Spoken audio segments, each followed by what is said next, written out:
आप लोग कई फेमस यूट्यूबर्स को रोज देखते होंगे, लेकिन ये यूट्यूबर्स फेमस मूवीज में भी आए थे और आपने इनको नोटिस भी नहीं किया होगा। फूड चैलेंजर यूट्यूबर्स का ऐसा शातिर दिमाग देखकर आपके होश उड़ने वाले हैं। आपकी बॉडी में ऐसी कौन सी चीज है जो सोनी के स्पीकर से भी ज्यादा आवाज निकाल सकती है, और ये कैसे सिर्फ आप अपने 4 वर्ड बोलकर आप अपने फेस को मॉडर्न जैसा बना सकते हो। ऐसे कौन से वर्ड हैं, इस वीडियो में आपको सब पता चल जाएगा, तो वीडियो को एंड तक जरूर देखना। और अभी तक चैनल को सब्सक्राइब नहीं किया तो चैनल को जरूर सब्सक्राइब कर लेना। नंबर 15 साल 2014 में सोनी ने 185 टीवी का एक कैसेट लॉन्च किया था और सब कुछ शॉक कर दिया था। आज के टाइम में भी 185 स्टोरेज टीवी बहुत ज्यादा होता है। वहीं 2014 में वही एकदम ही रेवोल्यूशनरी था, जिसमें आप कह सकते हो कि इसमें 50 मिलियन से भी ज्यादा गाना स्टोरेज हो सकते हैं और ये अकेला 1000 से भी ज्यादा आईपॉड्स को रिप्लेस कर सकता है, क्योंकि इसमें इतनी ज्यादा स्टोरेज थी। यार ये कसम से माइंड ब्लोइंग था। नंबर 14, एक बार आप इस फोटो को देखो। आप इसमें देख सकते हो कि इसके आसपास उगे हुए सारे बम्बू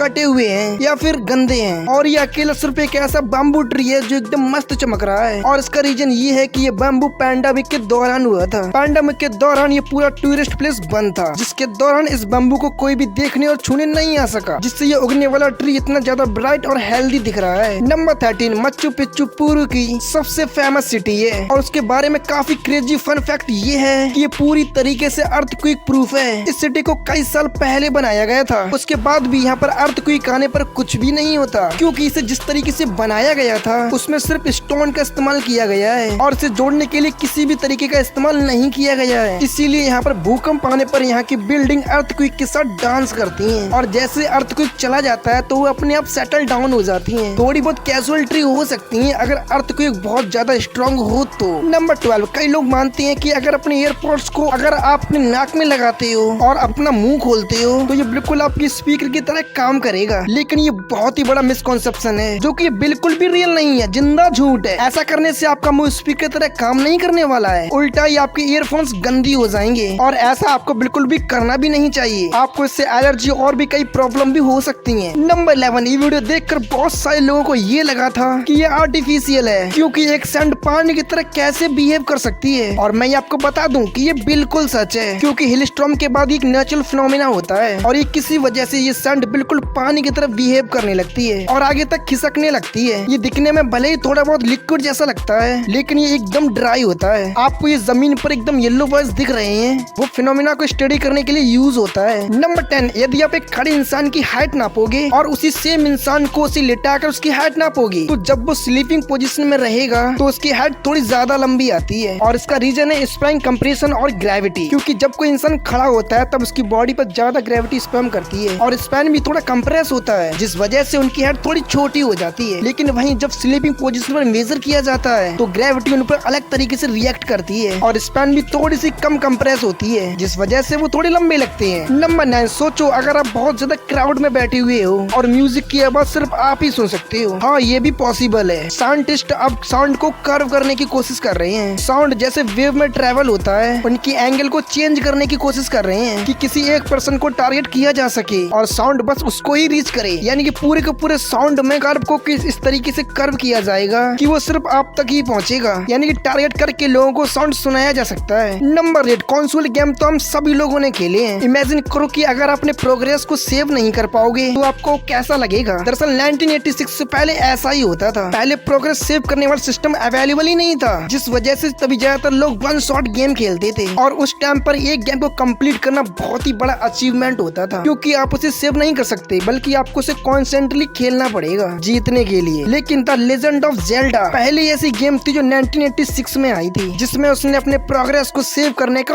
ऑप्शन दिया। नंबर 7, आपको 10 बार लाउडली मा मी मी मो मू बोलना है। हमारी बॉडी भी फेस की तरह बिल्कुल अलग अलग मसल से बनता है, जिससे आपके माउथ की मसल्स की अच्छी खासी एक्सरसाइज हो जाएगी, और अगर आप ये रेगुलर करते हो तो आपका फेस काफी टाइम तक रिंकल्स फ्री रहेगा और डैमेज लाइन भी नहीं दिखेंगी, और ऐसी एक्सरसाइज आपके फेस को ज्यादा यंग भी दिखाती है। नंबर 6, फुटबॉल फैंस को ये बात तो पता होगी, उसकी ट्रॉफी को तो पता ही होगा, लेकिन क्या आपको ये पता था कि फुटबॉल टीम जीतने पर वो ट्रॉफी अपने घर लेकर नहीं जाती। 1968 के बाद ये रूल निकाला गया था कि कोई भी टीम इसे अपने पास नहीं रख सकती। जिसमें कोई भी टीम जीतती है तो इसमें उस ट्रॉफी के नाम को इंक्रीड किया जाता है और उन्हें एक फुल साइज रेप्लिका भी दी जाती है। ठीक 11 महीने बाद उन्हें वापस रिटर्न भी करनी होती है। अगर ये सेम ट्रॉफी लगातार आप 3 बार जीतते हो या फिर 5 बार जीतते हो तो आपको आपको फिर एक परमानेंट ट्रॉफी दिया जाता है। आप उसे हमेशा अपने पास रख सकते हो। नंबर 5, पूरे दिन में 24 घंटे होते हैं और हफ्ते में 7 डेज। ये तो हम सब जानते हैं, पर आज से करीब 400 मिलियन साल पहले ऐसा नहीं था। उस टाइम पर अर्थ की स्पेस काफी अलग थी। उस वक्त टाइम भी काफी कम था और उस टाइम में दिन में पूरे 22 घंटे हुआ करते थे और इस वजह से पूरे साल में 400 दिन होते थे। और सिमिलरली अगर देखा जाए तो एक हफ्ते में कुल 8 दिन होंगे। तब ये वीक और डे का कोई कॉन्सेप्ट नहीं था और इस हिसाब से हम बाकी सारी कैलकुलेशन करेंगे तो 8 वीक डेज 400 दिन पर ईयर होंगे। नंबर 3, आप ये टूथपेस्ट की फोटो देखो। इसके ऊपर ये जो टूथपेस्ट निकला हुआ है इसे आप क्या बुलाते हो? शायद आप इसे नॉर्मली टूथपेस्ट ही कहते होंगे। वैसे ये हर कोई कहता है। वैसे इसका एक स्पेशली वर्ड है डिक्शनरी में और वो है नर्डल, जिसका मतलब होता है कि टूथब्रश पे निकाला हुआ एक छोटा सा पार्ट। नंबर 2, सोशल मीडिया पर ये फूड चैलेंजर्स का क्रेज लोगों को एक्चुअली में क्रेजी कर देता है। इसके कई सारे हेल्थ रिस्क हैं और इवन कई सारे इंसिडेंट भी हैं जो इसकी डार्क साइड को बताता है। आपको उल्लास कमाते के बारे में तो पता ही होगा, जो ये चिकन लेग पीस के नाम से वायरल हुए थे। और ये जिस तरीके से ओवर ईटिंग करते हैं और ये खाना खाते हैं और जो प्रमोट करते हैं वो बिल्कुल सही नहीं है। इनके खाने का स्टाइल काफी ज्यादा अनहाइजीनिक लगता है। फिर हम बात करते हैं मकबैंग कल्चर की। ये व्यक्ति दुनिया भर में पॉपुलर हो चुका है। इसके पीछे कई सारी हेल्थ रिस्क भी हैं। एक्सेसिव ईटिंग से हार्ट डिजीज और डायबिटीज जैसी प्रॉब्लम हो सकती हैं। कुछ केसेस में मकबैंग आर्टिस्ट की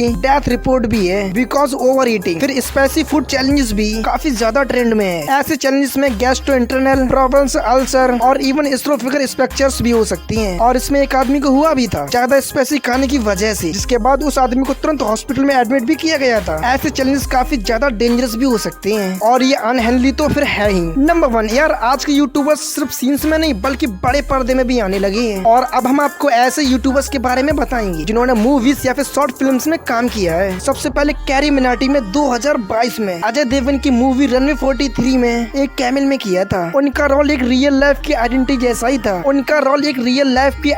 जैसा ही था। इसके अलावा उनका ओरिजिनल ट्रैक वरदान मूवी भी प्रमोशन में भी यूज हुआ था। फिर आते हैं प्रजक्ता कोहली। इन्होंने नेटफ्लिक्स में सीरीज जिसमें काम किया है और 92 बॉलीवुड में एंट्री की जुगली जियो में। इस मूवी में वैसे तो उनका स्मॉल रोल था। फिर वहीं सौरभ जोशी, इन्होंने किसी मूवी में तो नहीं बल्कि बहुत सारे म्यूजिक वीडियो में काम किया है, यहाँ तक कि इन्होंने खुद भी बनाया है। तो दोस्तों ये वीडियो कैसी लगी हमें कमेंट्स में जरूर बताना।